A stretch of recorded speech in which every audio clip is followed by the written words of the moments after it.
Ilha dos Desafios foi a primeira temporada da franquia. Conhecida também como Total Drama Island, foi a primeira vez que vimos personagens como Gwen, Owen, Duncan, Heather, Kirsty, Lindsay, Chef e, claro, Chris McLean. Fora que vimos pela primeira vez o conceito de reality show animado em Ilha dos Desafios. Depois dela vieram muitas outras temporadas e, claro, as comparações são inevitáveis. O curioso é que, quando a maioria vai fazer o seu ranking das temporadas, sempre colocam Ilha dos Desafios pelo menos no top 3, inclusive eu. E olha, parece que a cada dia que assiste e reassiste o Ilha dos Desafios, ela aparenta descer um pouco mais nesse meu ranking, em minha opinião. Tudo isso após a intro.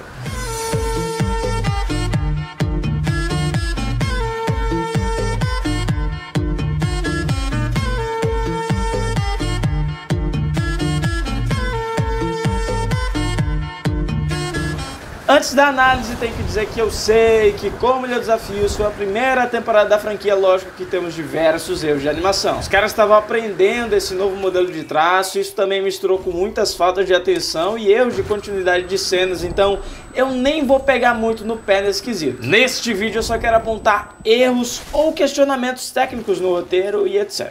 Ok?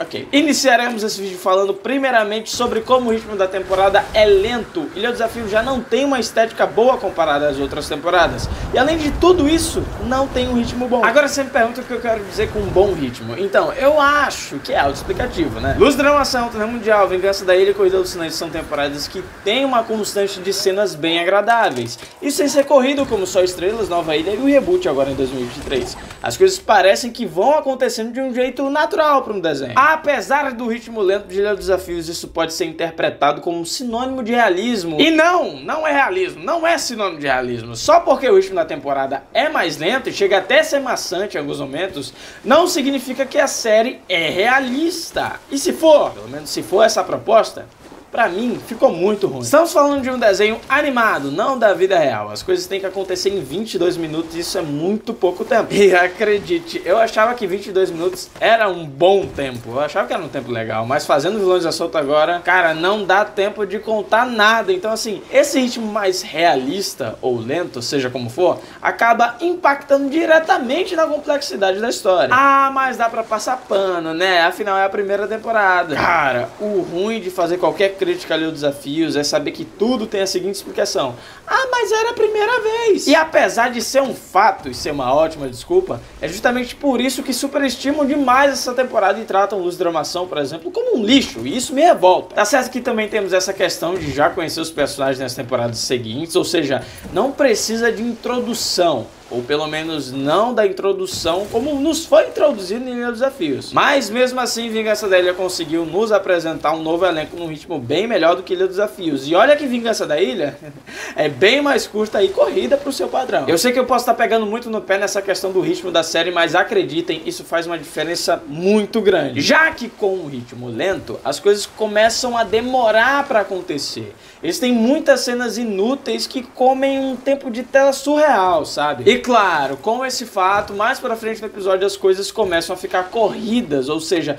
tudo vai acontecendo de um jeito super rápido mais pra frente de quase todo episódio, praticamente. Até porque são 22 minutos, e 22 minutos, como eu tinha falado, é muito pouco tempo. O que resulta em, sei lá, menos que 5 minutos de desafio. Isso eu tô falando de duração mesmo.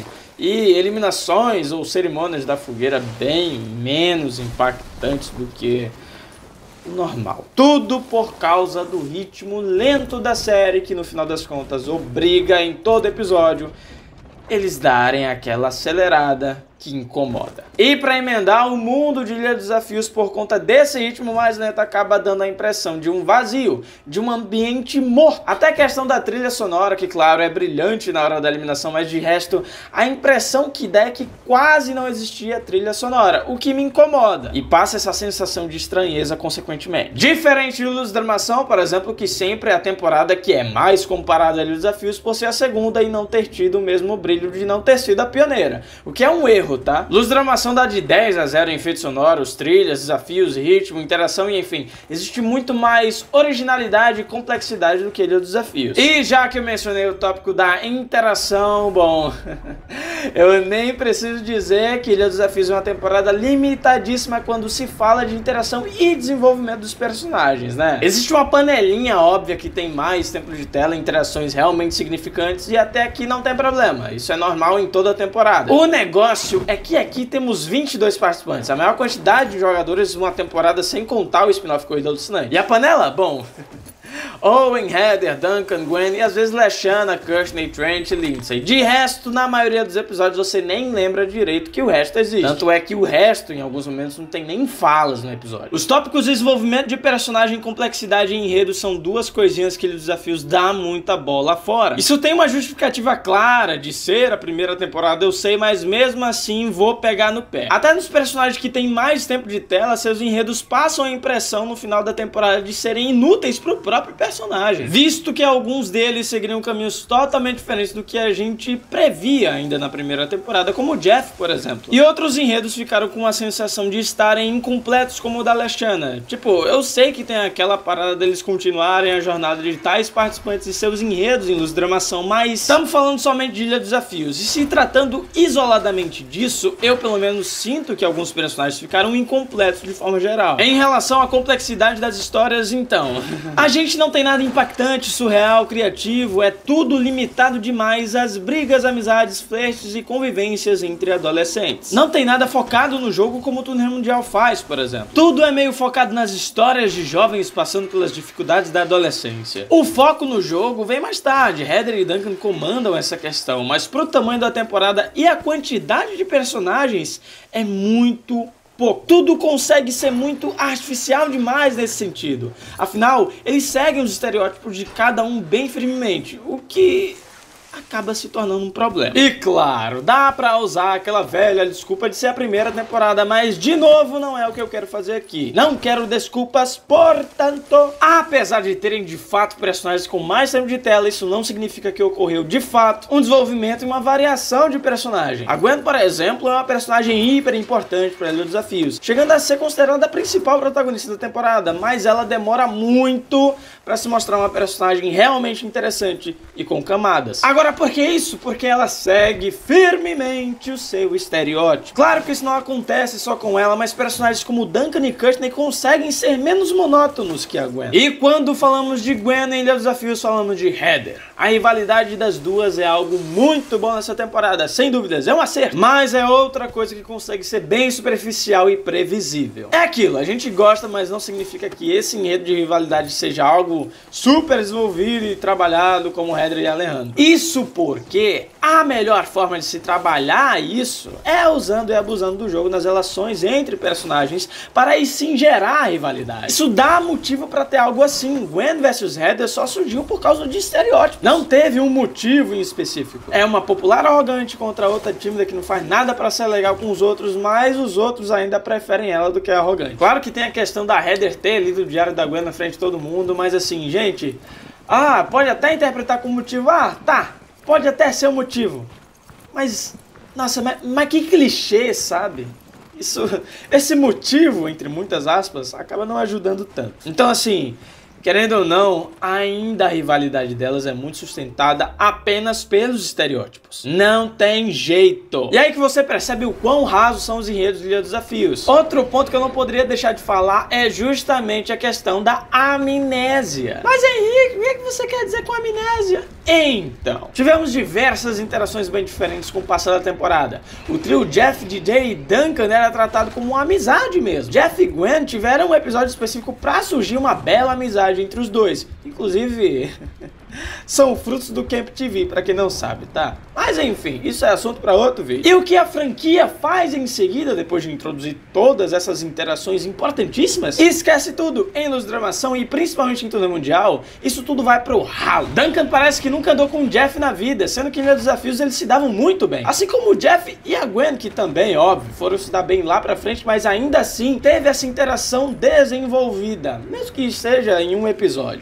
E claro, não poderia esquecer esquecer da amizade entre Bridget e Kirsty, que nunca mais foi mostrada na franquia. O que é uma pena. Então assim, ponto positivo para Ilha dos Desafios por terem iniciado essas interações que eram legais de se ver. Mas por outro lado, ponto negativo para a franquia que parece que esqueceu coisas assim. E tá, nesse caso, Ilha dos Desafios nem tem culpa, é culpa da franquia como um todo, das temporadas seguintes, mas mesmo assim, cara, é uma coisa que eu não poderia deixar de falar nesse vídeo. Voltando pro foco do roteiro e suas estruturas, existe muita coisa que não faz sentido na temporada. A Heather consegue ser uma vilã que funciona, ela é uma boa vilã, é memorável, mas a quantidade de vezes que o roteiro força a barra pra nada acontecer com ela, ou seja, pra ela não ser eliminada, é ridículo. Simplesmente a Heather é uma vilã que, apesar de funcionar, é muito forçada. Quer um exemplo? Vai lá no episódio 4, aquele mesmo que o Justin é eliminado sem ter uma linha de texto no episódio inteiro, que pra Ilha dos Desafios é comum, né? Os caras são eliminados sem falar nada e sem ter feito nada. E de fato, o Justin até contribuiu no desafio pra sua equipe, mas e a desafios, né? Acontece que os esquilos perdem no final e na hora da eliminação tivemos a Berlinda. De um lado, Justin, como eu falei, fez sua parte, contribuiu bastante para a equipe no desafio. Do outro, a Heather, que simplesmente leu o diário da Gwen no mesmo episódio pra geral ver e tratando todo mundo como um imbecil até aquele momento. Agora eu te pergunto, quem saiu? Quem teve mais votos? Justin, óbvio!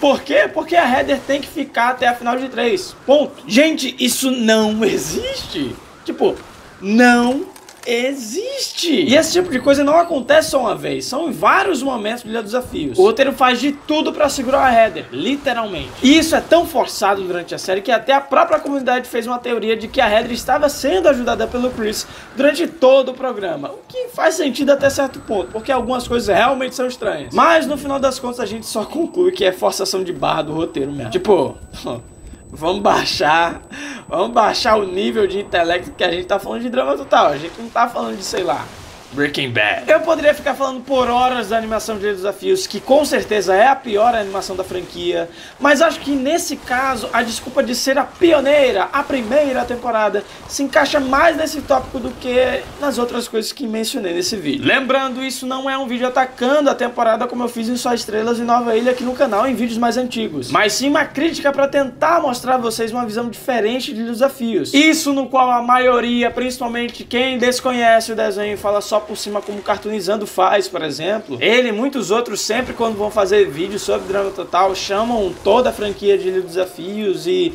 sempre destacam a primeira temporada e sempre endezam a primeira temporada e falam que o resto que vem em seguida são tudo lixo. Então, né, é complicado. Então esse vídeo tem essa proposta de mostrar essa outra visão. Portanto, Ilha dos Desafios tem feitos nobres sim, memoráveis sim, importantíssimos sim. Afinal, se não fosse essa temporada não teríamos essa franquia maravilhosa. Mas temos que saber separar as coisas. A temporada é ótima? Claro, mas nem tudo são flores, assim como todas as outras temporadas. Indo mais, espero que tenham entendido o propósito desse vídeo. Agora você, exatamente, você comente a sua opinião. O que você acha sobre os desafios? Comente a sua opinião impopular, ou seja, a sua opinião polêmica aqui nos comentários. O que você acha que Ilha dos Desafios fez de melhor? O que você acha que Ilha dos Desafios fez de pior? Muito obrigado pela audiência e tchau, até o próximo vídeo.